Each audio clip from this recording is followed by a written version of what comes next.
20 साल की उम्र के हमारे लड़के और लड़कियां हैं, इनका आगे का भविष्य क्या होगा। इसलिए आज जो दुनिया में डिजिटल ताकत है, आज जो दुनिया में डिजिटल रूप से शिक्षा लेने की ताकत है, उस शिक्षा लेने की ताकत को अगर बच्चा गांव में हम समाज की कोई चीज बनाए जाए, 1 घंटे 2 घंटे जाकर बैठ करके आ जाए, तो कम से कम आने के बाद उसके मन में एक इस शिक्षा का भी संस्कार रहेगा। बाकी भलाई बुराई की बात तो करेगा ही करेगा, लेकिन अगर उसको ये मन में होगा कि मैं 2 घंटे के लिए एक ऐसी जगह बैठ के आया हूँ जहाँ मुझे चुप रहना है, बोलना नहीं है, काम है तो काम करना है, वरना बाहर चले जाना है। मैं ये नहीं कह रहा सारे बच्चे आओ, लेकिन जो बच्चा पढ़ना चाहता है, जो लड़की पढ़ना चाहती है, जिस लड़की को आगे बढ़ना है, कम से कम वो जाकर के 2 घंटे बैठ करके अगर आएगी तो घर में फिर वो आधा घंटा भी कर लेगी और स्कूल में भी 1 घंटा कर लेगी, उसको आगे बढ़ने से कोई रोक नहीं पाएगा। और मैंने एक काम किया, मैं आज आपको बहुत खुल के अपने 1 साल के प्रयोग करना बताना चाहता हूँ। एक बेटी मेरे को जमालपुर में 2-3 बच्चियां मिली। मैंने कहा बेटा क्या करोगे? बोले फैशन डिजाइनिंग का काम करेंगे। घर में गई तो वही माँ बोली भाई ये कपड़े लत्ते सीखने का भी कोई काम होता है, कहीं मास्टर बन जा, कुछ बन जा। तो हमने कहा नहीं भाई ऐसा नहीं है, आज के जमाने में नए नए कोर्स शुरू हो गए। तो हमने जो 10वीं 11वीं की हमारी बेटियां हैं, उनके माताजी और पिताजी को हमने साथ बुलाकर बैठाया, क्योंकि बच्चे पढ़ने जाते हैं लेकिन हम कभी घर में 1 घंटे के लिए बैठते ही नहीं है कि भाई तुम्हारे मन में क्या।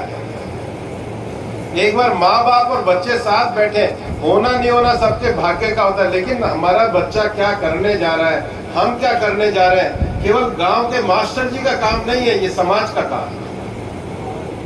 और मैं आज ये कहना चाहता हूं, मैं इसलिए आज स्वाति जी को भी बुलाया, मैंने हमारे सैनी जी को भी बुलवाया, संजय जी को भी बुलाया, मनीष को भी बुलवाया।